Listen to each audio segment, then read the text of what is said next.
Good morning. Thank you all for attending this Dharma talk. And also thank you for all of your support last week, last month, last year, over the years. Some of you have been supporting both by your presence and by your financial support. Thank you. Thank you for that. And please continue to help us if you are able. Receive your own aggression. When the aggression comes up, as soon as you notice it's aggression, stop. And when I say stop, you can't really stop particularly. But if you notice how you can't stop, that's awareness. That's the beginning of renunciation. Renunciation has a head and a tail. And the head of the renunciation is when you see how you're about to outflow or dump your unexamined aggression on others because it's so painful, so difficult. You don't like it. Besides, you've got a person who just said something, acted in a certain way that triggered that area of your consciousness, which is without walls. Looks like it has walls. It is without walls. It's just easier just to sort of blame somebody. Well, they said it was, I'm feeling this way because of what she or they or he, those guys, or this situation, or how I was raised as a young person, how I was treated. Anything that to be responsible for what arises in your mind. Be responsible. It is your consciousness, not yours, the ownership of it. Nobody owns anything. If you think you own something, you're going to be jealous. If you think somebody owns something, you're going to be envious of other. They have that. I need that. I should have had that. That's mine. Or that should be mine. I'm the one who deserves that award, that credit. Receive your own aggression. Some people, rather than receive their own aggression, not any of you guys, I'm sure, but go out into the world and try to be a really good, kind, loving person to others. And as soon as they run into aggression out there, instead of realizing that it may be their aggression. Different kind of ownership, though. It's about consciousness. It's not about a singularity called ego, which is the establishment of an oligarch in the mind stream, a dictator who tells you what to feel, what not to feel, what to believe, what not to believe, etc. You can't figure this out. You can't do it with your thoughts. If you get it done with thoughts, Wittgenstein would have done it. And he couldn't. He died just as miserable as all the rest of us. Or didn't he? Do you know that? Wittgenstein? No. Or do I? Just playing with the whole idea of people trying to figure things out. Kierkegaard tried to figure it out till he died at 36. He did a really amazing job at thinking, calculating, understanding, pulling emotions and thoughts and think this way and that way and this way, but he never meditated that I know of. Had he meditated, we might have had an outrageous fool there. Instead of an outrageous believer in personhood and in Godhead. Believe. Not wrong, just it's a way of giving up, just to believe in something. Don't believe in anything. You can live an incredibly amazing life without any reference point. Even Buddhism.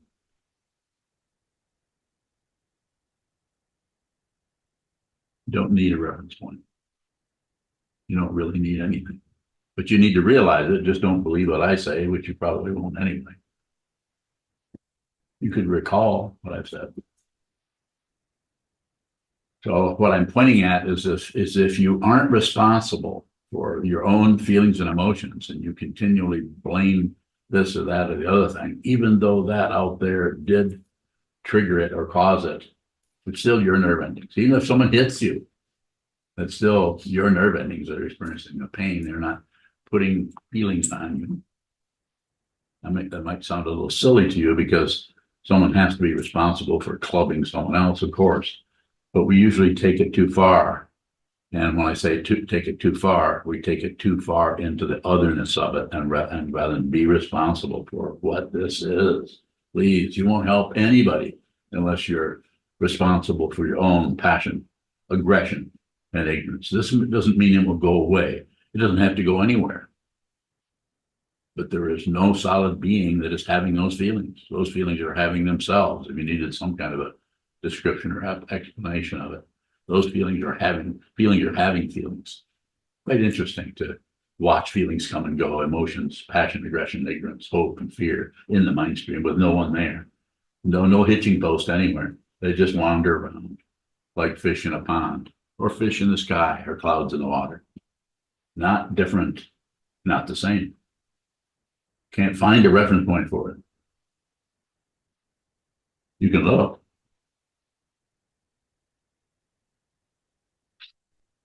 Those who want to not so much help others, but appear like they're helping others are more apt to, in the midst of their helping others, if they get triggered, to just start blaming. Not always.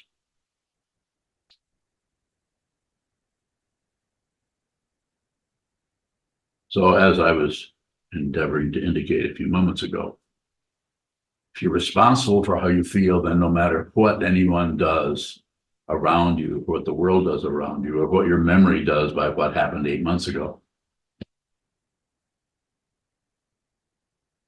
I'm really missing Sokuzan, who did not come today. He sent me a text saying, I don't think I can come today. He's suffering too much.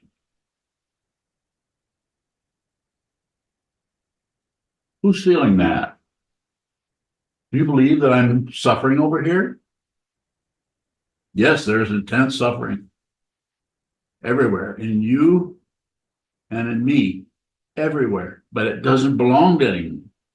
You can do this. If you look at the nature of consciousness, you might have to do this for many, many years. Watch it come and go. Don't add, don't subtract, don't divide, do nothing with it. Watch it come and go. Don't personalize anything.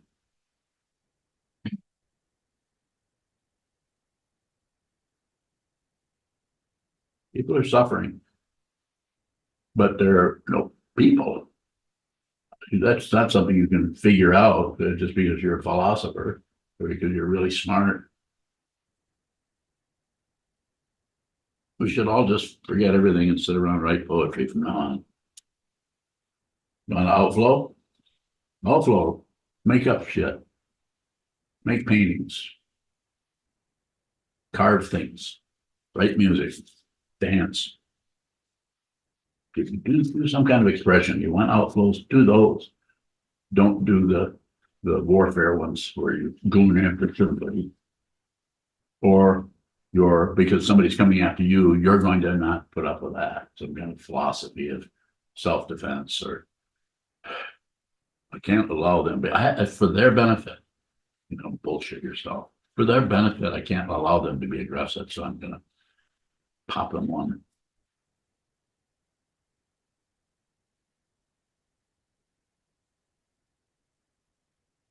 Don't succeed, don't improve. There's plenty of room for questions around that. There's nobody out there saying this to you except possibly me and 15 to 20 other people, maybe, to see what this is. And what is it? And not separate. Anytime you try to do anything, you reinforce, unless you've seen through the charade of ego. If you've seen through it, then you can do anything. You can build skyscrapers, write plays. We can write plays anyway.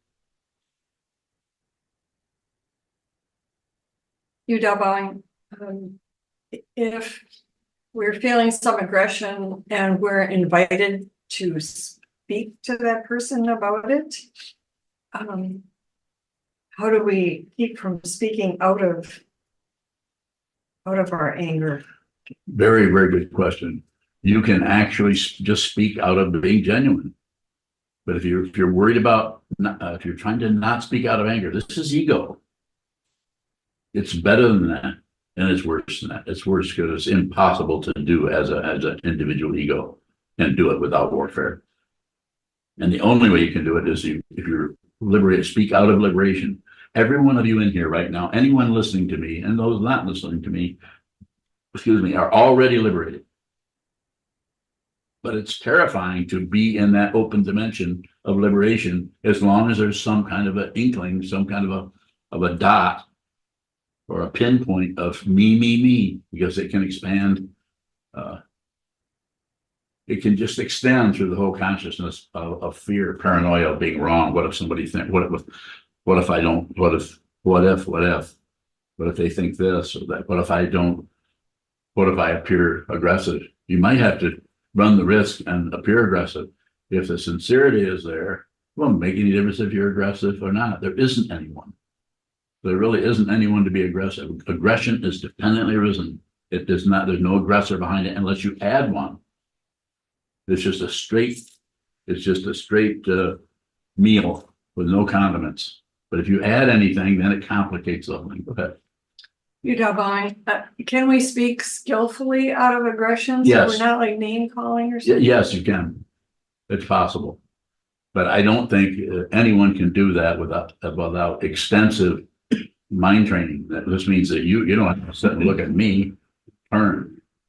Turn to the wall, sit down and watch the confusion in the mind without fixing it. Watch the confusion in the mind without covering it up. Watch the confusion in the mind without trying to destroy it or get rid of it. Receive everything that arises because it is praticya samutpada or dependent origination.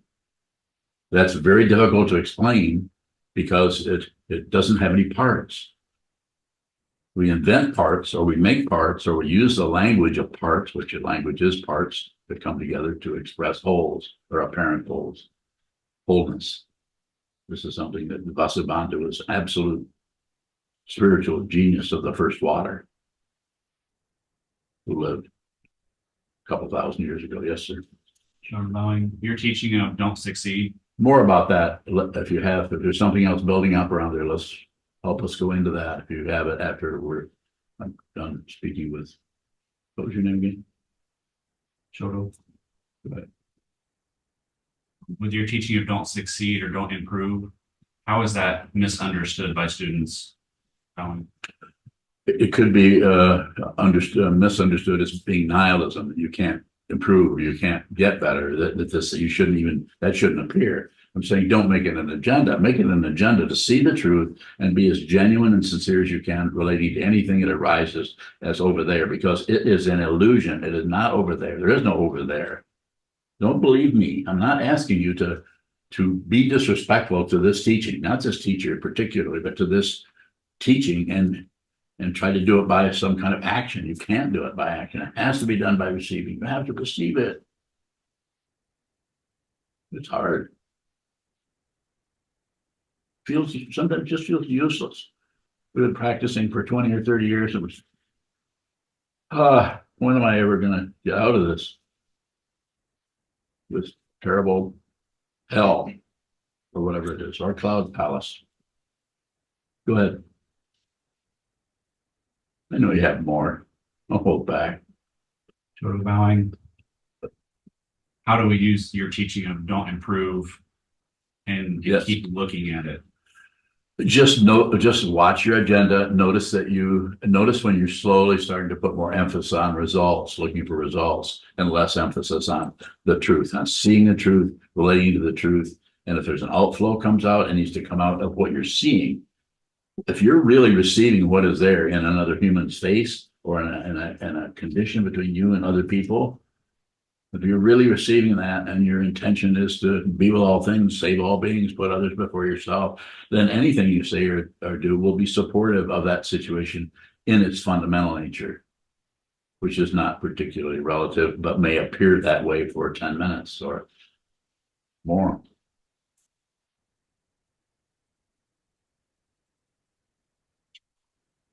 You're back with more?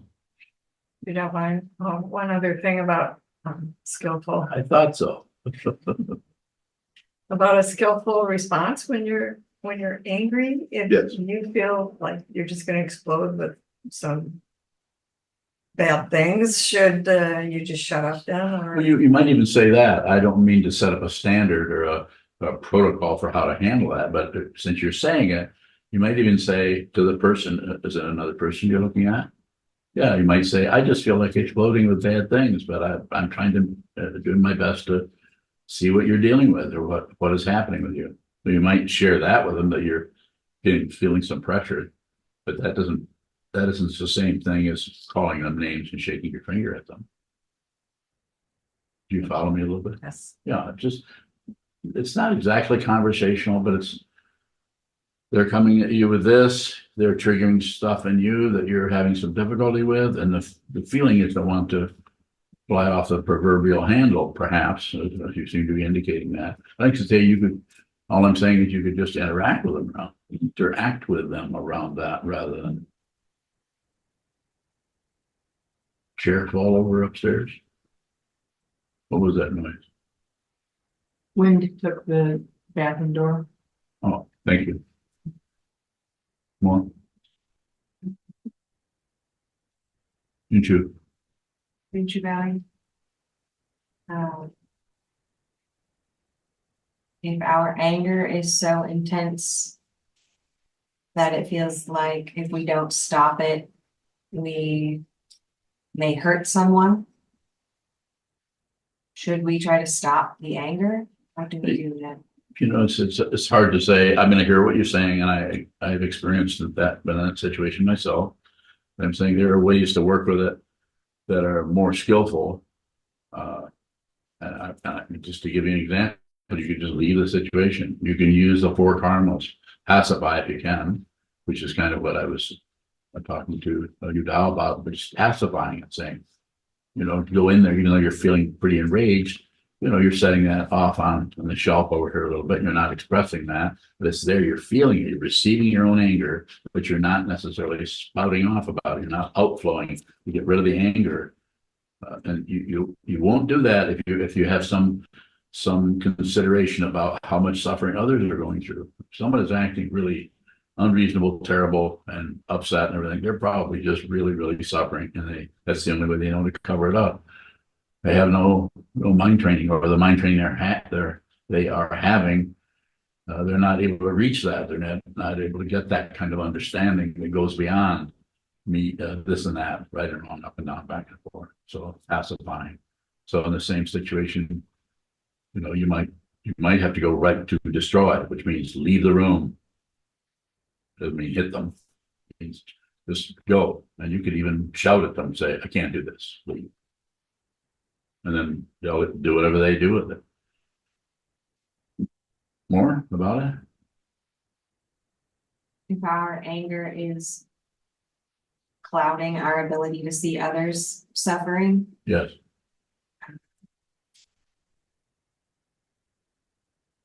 is there a way to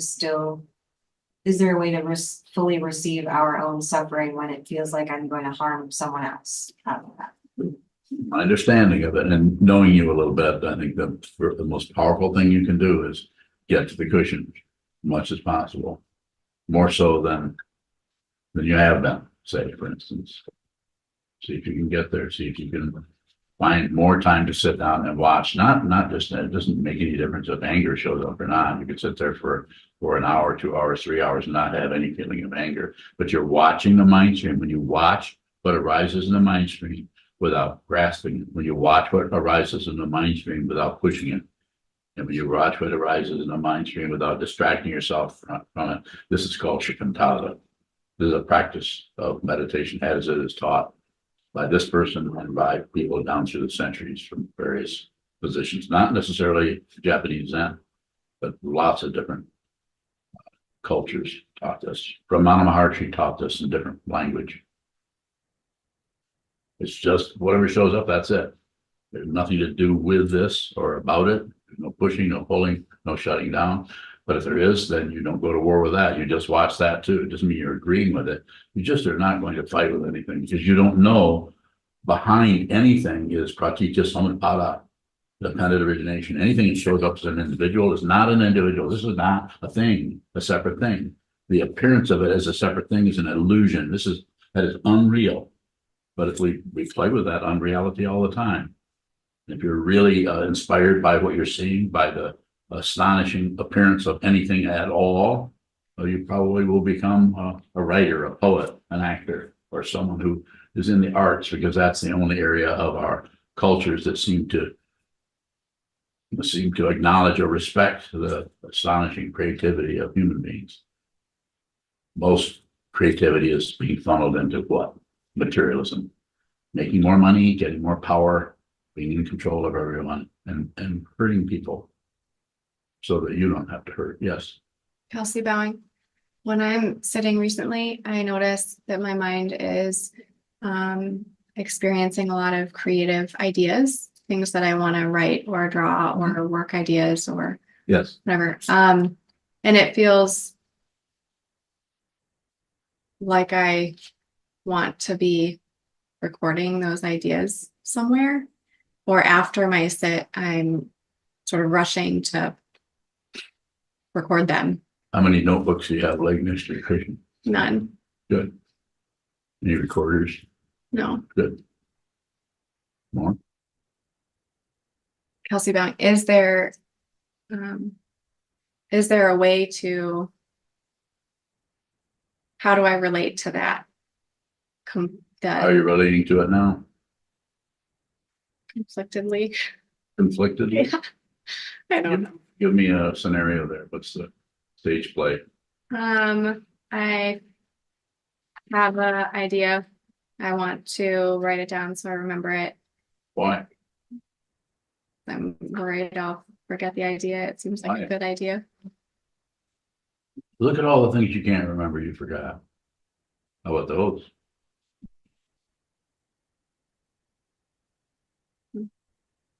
Hmm?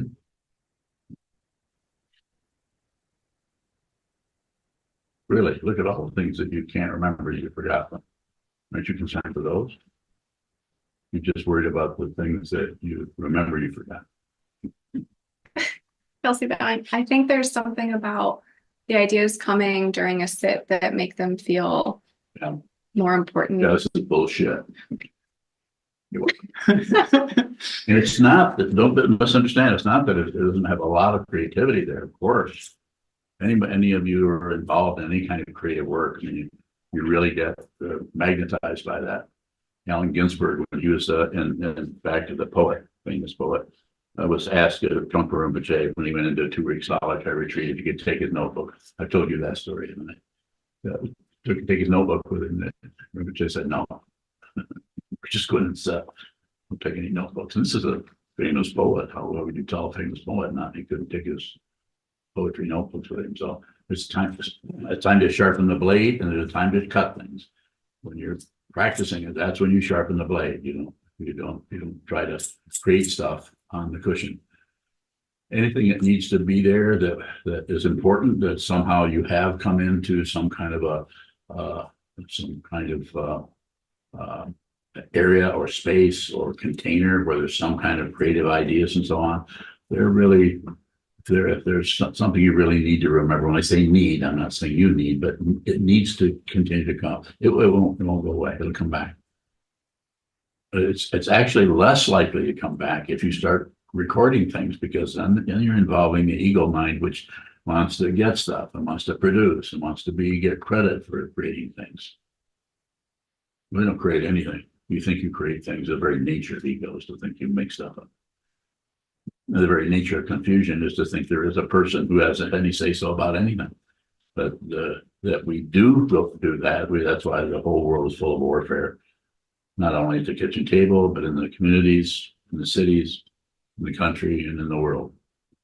Intense passion, aggression, and ignorance. Beyond bowing, why is the path so lonely if we are not separate?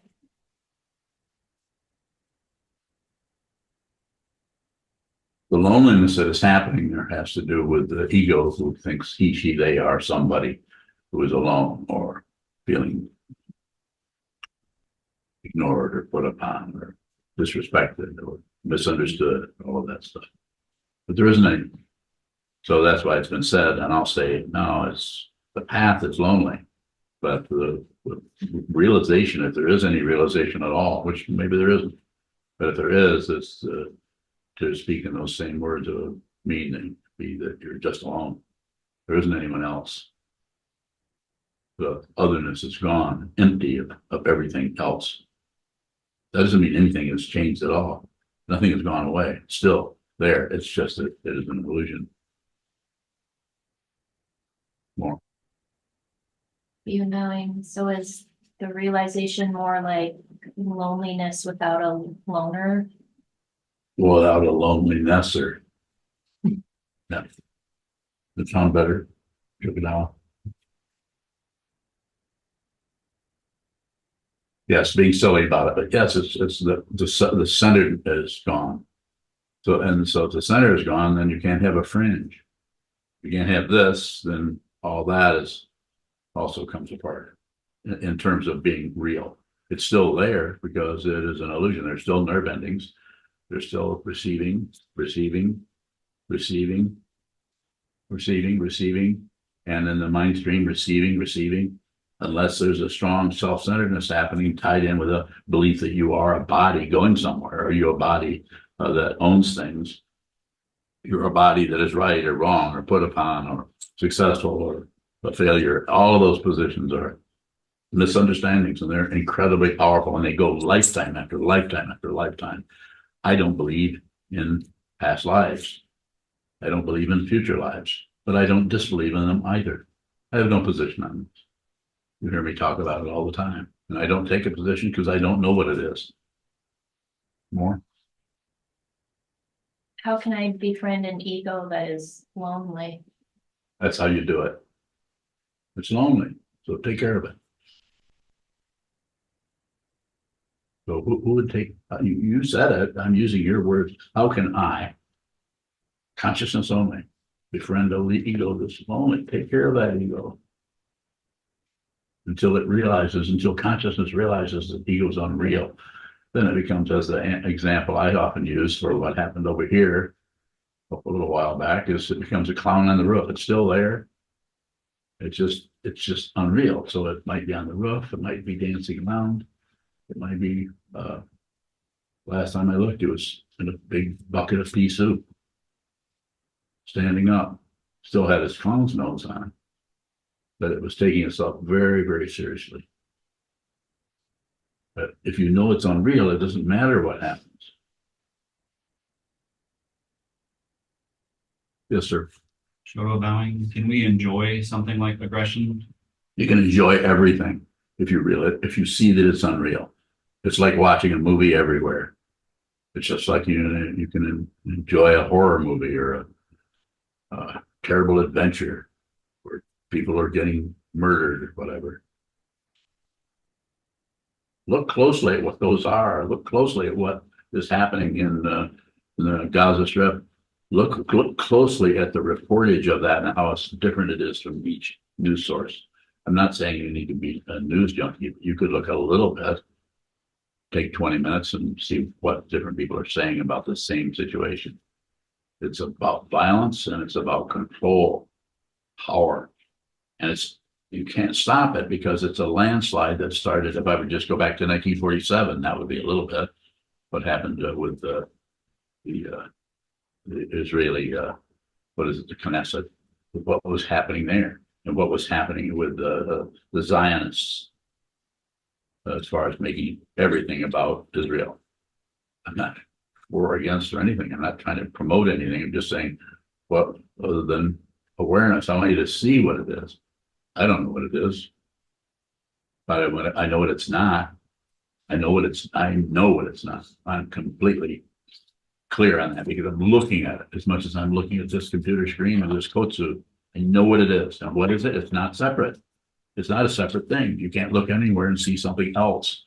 If you see something else, then this is the very beginning and end of confusion and disturbance and warfare and peace there. Don't go to war. Don't go to peace. Take no position on anything.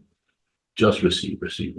And then any outflow or any movement out of your body-mind complex, including your voice box or your hands or your, what do they call those? Nikes? Yeah, Nikes. Will be coming out of a deep understanding, not without an understander. There's no person there, but a deep understanding of what this is. That may cause you to march right into battle. I have no idea. All I know is that it doesn't matter what happens. It matters what you see, what you're aware of. Then whatever happens comes out of reality. It's the actual hand of the Buddha. And that hand may be like that. Unlikely. But there's no prerequisite for, well, you can't be that because that would be too aggressive. Ego lectures. More? Sort of allowing, when I heard myself ask that question to enjoy aggression, I think of kind of a crazy expression of that where someone's just killing people and enjoying their aggression. What is a sane enjoyment of our aggression? I don't know. Find out. You find out. I just said, yes, that's possible. But you find out how that will show up for you, because it might be totally for you, one way for you, and for someone else be not even look the same at all. Yes. Kelsey Vaughn, if you're witnessing passion or aggression in yourself, is that not receiving? Same.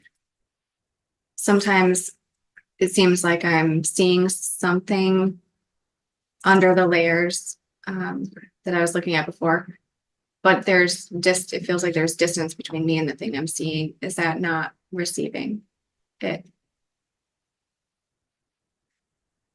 Same.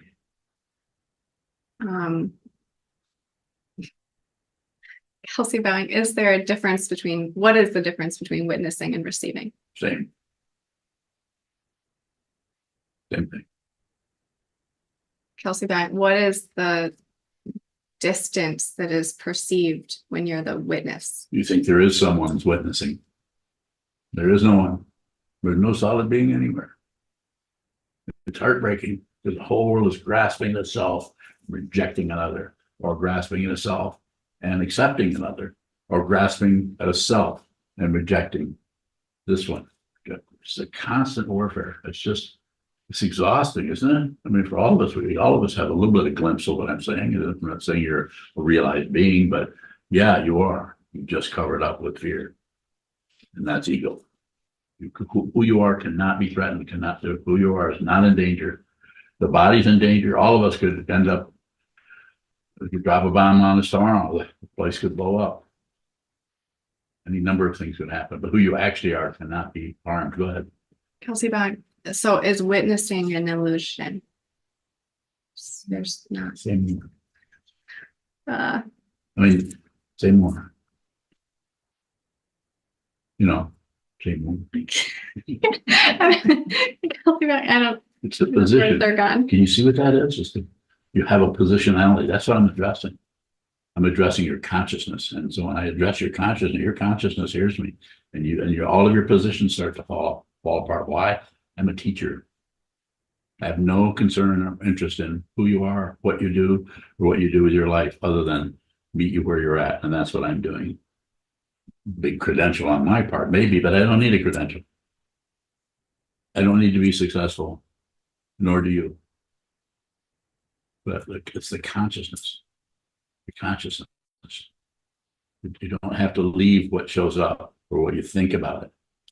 Amazing, just amazing realization. It's so simple, but it might take you 30 years of looking at that wall, of watching, grasping, rejecting, shutting down, grasping, rejecting, shutting down, passion, aggression, ignorance, passion, or winding up and continually feeling the illusion of an imaginary person that's even sitting there that is identified with this body form.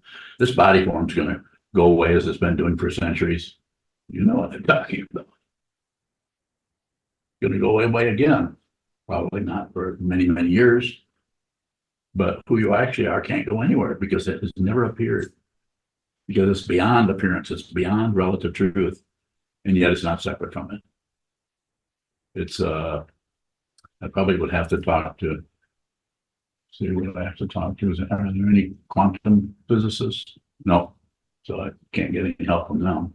And they aren't really looking at what I'm talking about. They're trying to, but they keep looking for something. And I know there isn't any. And that's available to you. Available to everyone in here. So that's why I'm addressing, and that's why you're feeling the things fall away, because of this. Not because this is so magical, Or it's just that we're not separate. I'm not separate from anyone in here. If you think you are, then continue. I'm not here to change your mind about that.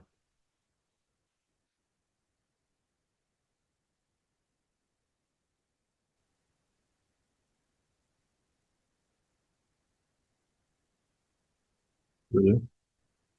So bowing, with your title, receive your own aggression. I notice a lot of the times when I actually get a glimpse and actually recognize something as Yes. aggression, I want to apologize, and I often do apologize. Is that still receiving the aggression?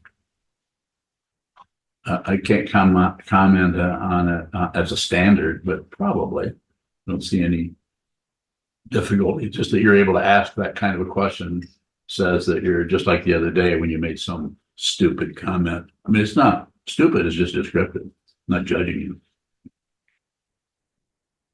What was that comment? Do you remember? I know you remember it because you kind of recited it. Somebody asked you something and you made some stupid remark. I used to do that with him. I would never say that with you. I might with you though. Go ahead. I think it was a question because then I asked you in the Hojo about it afterwards. Oh, I didn't feel like I actually had that question, but it still came out. That's an interesting area. That's what I'm addressing there is we can actually end up saying stuff or doing things and then realize 5 minutes, less than 5 minutes, 3 minutes later, say, I don't even mean that. I'm not even thinking that. You don't even know where that kind of stuff comes from. That starts to show up more and more the more you practice. Strengthen the awareness, which is without a self, so that you begin to see that forms that come and go are dependently risen. They have no autonomy, no singularity of their own. Further questions? Any questions online from anyone? Yishin, better be a good one, Yishin. Don't get me confused here. Jishin bowing, is loneliness related to emptiness? Bowing. You mean emptiness, the teaching of Shunyata? Yes. Yes. But it's still path. The loneliness is the path quality. The Shunyata is, as it is talked about, could be any number of things. But generally, that's more fruition area. Is it a fear of emptiness? Well, Bowing. the fear of being alone, the fear of being abandoned, those simple kind of things that they all have different feelings around that. Thank you. Welcome. Anyone else on Zoom before I go back to our captive audience? No? Okay, yes. Mazuka bowing. Near the beginning of the talk, so I may not remember it exactly, but you said that renunciation has a head and a tail. Yes, And I think the head related to seeing that you can't stop something like aggression. What's the tail of renunciation? you haven't done anything about it, so then it does whatever it needs to do because it's dependently arisen. It is none of your business. Even though it's happening right in your mind stream, it feels like something clawing up your backbone. None of your business. Your emotions do not belong to a person.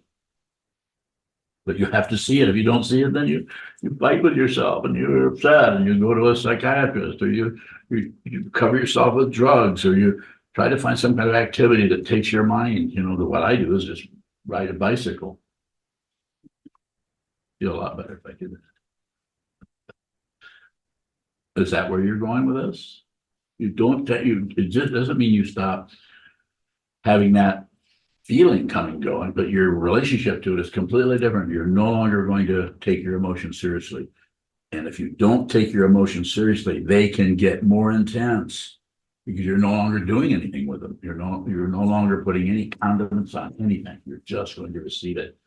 And when you've heard me say this 100 times, if it shows up in your mind or your mind stream, your emotions, you have it coming. Even if it looks like it was caused by Jim or Mary, but looks like it was caused by a situation. You personally, your consciousness, be responsible. You are this world. Your consciousness is this world. But as long as you think there's this individual person that's being harmed or being affected, or this little individual that can somehow attain enlightenment or be smarter than everybody else or be more aware than everybody else. You're comparing yourself to your ego, trying to get beyond the ego so that you live up to an ideal. I'm not saying you, but we try to think that there's something that is somehow higher, better, more aware. No, it's better than that. It's worse than that. It's worse because it's devastating to the ego. And it's going to feel like death and destruction probably for a long time for any of you that are practicing the way of the Buddha, which is what he did. This is why he said life is suffering, the cause is desire, the goal is cessation, and the path is Shila Samadhi and Prajna training. And all you have to do is just receive, receive, receive, receive. That's meditation practice. That's what it is. More. Thank you. Hondo. On divine, is there any responsibility? Do we have any responsibility for the aggression we witnessed in the Sangha? So again, situational. I can't set up a standard about that. But, if it's a community, spiritual community, which the Sangha is, there's a lot of passion, aggression, and ignorance running all over the place because people are here doing what? Training their minds, and sometimes the outflows that come out of that are intense. But we have a container. It's called the three jewels: the Buddha, the Dharma, the Sangha. The Buddha is the teacher. I'm not the Buddha, obviously. I'm just a guy. I'm a person who studied for a long time, had two powerful teachers, and I understand something, and that's what I teach. Whether it's the Buddhist Dharma or not, looks like it. But I'm not here to convince anybody of anything. It will be up to you. As far as coming back to your question, yeah, we're responsible for that. But what we do with that may not be fight with it or accuse anybody of anything or accuse ourselves or do anything with it other than do what I've been saying over and over and over again for years is just observe. If you're really observing what's happening, then you'll know how to work with that without even thinking about it. It'll just be, you could say, spontaneous. You might feel for quite a while that you don't know what to do, and then you just find yourself functioning a certain way. It'd just be like you're kind of watching someone else do that. It's like that when you really see what consciousness is. You find yourself more and more just functioning in harmony, you could say, or it's almost like a dance with whatever's happening, even though the person in that, your partner, may be having a lot of violent things going on with them or emotions. Very difficult. More? Good area to ask questions in. On divine, what if we see an individual in our Sangha with intense aggression and it's going back at themselves? How can we be responsible for that? The responsibility isn't blame. I'm not talking about that kind. That's the kind where cause and effect. That's buying into relative truth. Might as well go into the legal system or something, which relatively has its structure. We can't do without that. The world is too crazy to live without some kind of rules and laws and so on. But we need those. But the spiritual path is about beginning to move beyond those and see the deeper dharmas or rules of the Buddha's truth, which is that everything is dependently arisen. Nothing comes from its own side as an individual person or self. That's the illusion. And we tend to pounce on that or blame that or fluff that up. Even the Buddha wouldn't allow himself to be fluffed up other than you could touch your head to his feet. That was it. Even the 18 schools that followed him all had different ideas about what he said and did. That looks like a misunderstanding. No, that's how it's understood. We would not have the Buddha's Dharma here if it weren't for those 18 schools. It's not a matter of who's right, who's wrong. The only one that's right is the Buddha. Interpretations are just that. So can you give me a specific? Somebody says does this or that in the Sangha. What should we do about it? Include them. You've been watching me for years. I include. That doesn't mean I'm happy with what somebody does. I might be irritated by it, but I include what the entire situation. I don't really have to go in and think, I wonder why they're acting nuts or why are they disagreeing with me? Or I don't I don't go in and use cause and effect to do anything with it. I receive it as it is. I don't need to know anything. It's beyond relative knowledge without abandoning it. So when I say that, I'm just saying that the situation will show you when the relative part needs to be paid attention to, and you need to say, well, this is, you can't walk through a wall, you need to walk through a door. You can't just kind of be some kind of holy person who drifts around. You're so spiritual, you don't even pay any attention to walls anymore. Not talking about that. I'm saying it's extremely pragmatic. It's just that it will not fuel the ego. You as an ego consciousness will feel more left out of everything, like unsure of everything, because this path erodes the ego by not fueling it. So that's why it's so powerful. That's why all you have to do is include. You have someone who's, I mean, if they're violent, if they're hitting someone, then that's a little bit different. You might have to work that in a different way. But if they're just spitting their aggression, like we've had happened recently in our Sangha, it's very, very painful. And so that kind of thing might become more public as we go on. You need to receive that. When I say receive it, I'm not saying approve of it. I'm saying just receive it. Anytime anybody is aggressive, they're terrified or they're have extreme suffering going on. You can't just, well, they need to stop doing that, or they need to be ostracized or something. This is not a cult. If you think it is, tell me when it's out as a cult. I'd love to hear that. Everybody's free to leave and never come back. I'll never write you a letter. Everyone's free to function however they want in this cult. Is it a cult? What is a cult? You know what a cult is?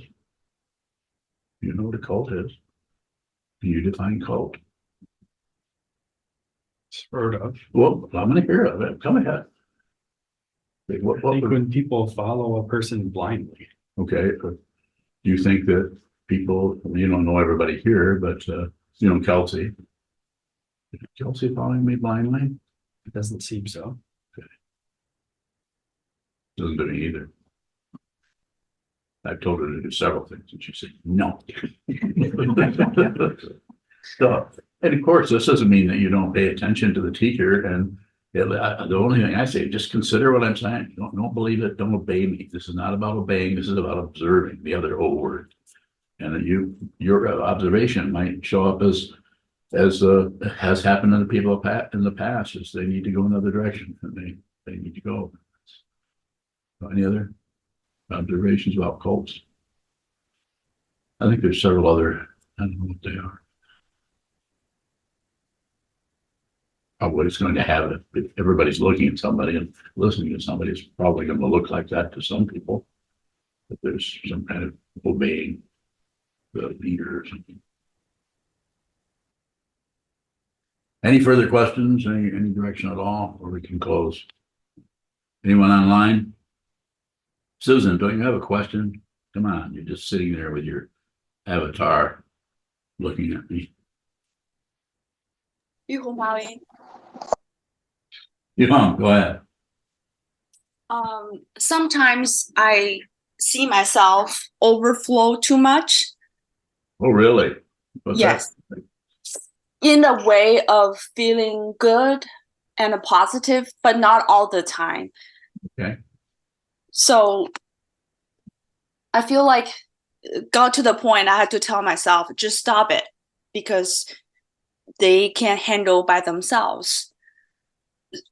Should I just observe, bowing? Well, not sure I totally understand the way in which you're talking about it, but I would say if I were to give a kind of a standard response, I would say less is probably better. Don't do anything, don't say anything unless you have to. In other words, watch what's showing up in the mind stream without spilling the beans, without having to feel like you've got to express every damn thing you're thinking or coming up with. You would just keep your own counsel, so to speak. And then there are other times when maybe you do need to say something, but I think putting a little bit of tension on that would be a good idea. Not because I'm disapproving of things that you've said or particularly agreeing with you outflowing in some kind of a negative way. So I would leave it up to you, but by saying also that probably less is better. Thank you. That's helpful. How about the question is more of like seems offering help and I don't know, maybe the feeling of being kind, but it's not all the time on purpose.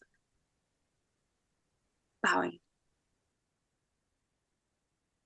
I'm not quite getting the question there, other than perhaps I'm getting close to it, but just be kind. We don't have to have some philosophical premise. Just be kind to others. Most people are suffering in some way. Even the ones who seem to be very cheery and happy, quite often they use that positive kind of thing because it just feels better. They're just tired of being wallowing around in their business or whatever. So they just try to put on a happy face, as they say.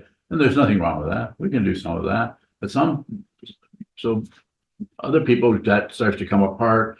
They feel terrible, and then they go through a cycle where who knows what the cycle is about, but we all have our own version of that. And but we can be kind and considerate. One of the best things you can do for anybody having difficulty, just listen to them.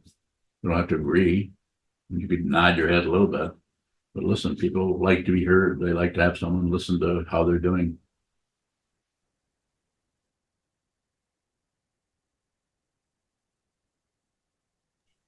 Thank you. Sorry. You're welcome. Go ahead, Jishin. Jishin bowing. Is emptiness the same as non-existence? No. What is- The way emptiness is taught is everything that you see, the world, across the room, people in front of me, all the people on the screen, and all the thoughts that arise in your head, and all the animals in the zoo, and all the everything else, and the subjectivity and the objectivity, all of that is empty of what you think it is. You think you're here and everything else is over there. You think that you're alive and you're going to die. All the polarities are empty of what you think they are. Your conclusion about everything is incorrect.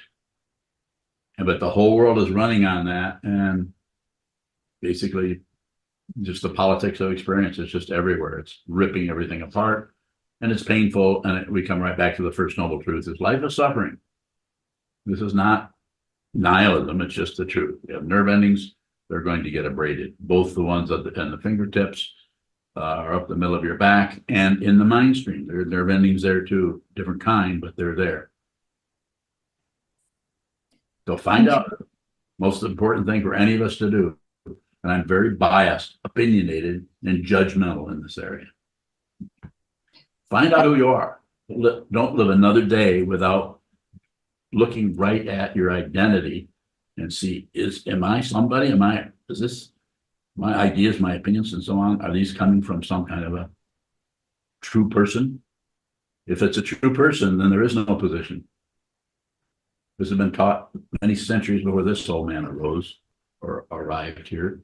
There's no, it's been characterized as I don't know, I'm going to invent something, a true person of no stature. There's no stature. There's no belief. There's no disbelief. There's no ignorance. There's just this. And if you wanted to say it in a more of an attitudinal way, there's a complete willingness for anything to rise, including one's own demise. You do not care if you continue to live. You also aren't going to go the other way and end your life. You're not concerned about what happens next, because you know what? Nothing actually happens. That has to be realized. It can't be just a thought, some kind of philosophy you're going to write a book about. Nothing actually, everything that shows up and goes down is an illusion. If you see that, then you can actually watch you can actually enjoy the illusion, and you can be part of the illusion. Not only part of it, you are the illusion. Thank you so much. Hi, my name is Shoka. I am a monk at SokukoJi, where I'm committed to training my mind under the guidance of my teacher, Sokuzan. We rely on your support for our programming, including a scholarship fund to cover living and tuition costs for those who are practicing full-time at the monastery. Thank you for your generosity.